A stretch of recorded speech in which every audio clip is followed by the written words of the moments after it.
ஹே dudes இது வந்துட்டு இந்த எஸ்ஏஆர் ஃபார்மை எப்படி ஃபில் பண்ணுறதுன்னு சொல்லிட்டு நான் உங்களுக்கு ஒரு ஷார்ட் வீடியோவில் கொடுக்குறேன். இதை பற்றி இன்னும் நிறையா தெரிஞ்சுக்கணும்னு நினச்சிங்கன்னா இன்னொரு வீடியோ நான் அப்லோட் பண்ணுறேன். அந்த லிங்க் டிஸ்கிரிப்ஷனில் தரேன், அதில் போய் பார்த்துக்கோங்க. சரி, ரொம்பவே சிம்பிள். இங்கே வந்துட்டு நான் ஃபில் பண்ணியிருக்க மாதிரியே இங்கே வந்துட்டு இவங்களோட டீட்டெயில்ஸ் எல்லாத்தையும் நம்ம இங்கே எழுதணும். ஓகேவா? இது வந்து என் அம்மாவோட ஸ்லிப்பு, அதாவது எஸ்ஏஆர் ஃபார்ம்.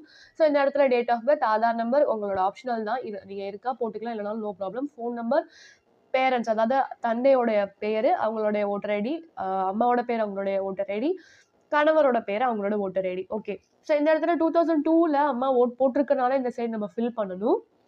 சப்போஸ் 2002ல போடல அப்படின்னா அவங்களோட பேரண்ட்ஸோடது இருந்துச்சுன்னா இந்த இடத்துல ஃபில் பண்ணணும். பேரண்டோட நேம், அவங்களுடைய எபிக் நம்பர் இருந்துச்சுன்னா, இல்லைனா நோ ப்ராப்ளம். இது வந்து அந்த 2002 லிஸ்ட்டில் இருக்கக்கூடியது.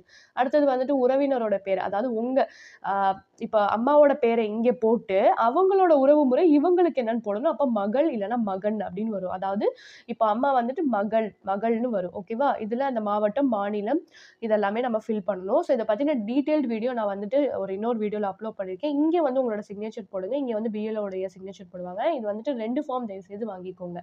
அண்ட் மெயினா வந்து பார்த்தீங்கன்னா, இந்த 2002ல இருக்கிறவங்க லெஃப்ட் சைட் ஃபில் பண்ணணும். இல்லாதவங்க இந்த பக்கம் ஃபில் பண்ணணும். உங்க பேரண்ட்ஸோ, ரிலேட்டிவ்ஸோடது இருந்துச்சுன்னா.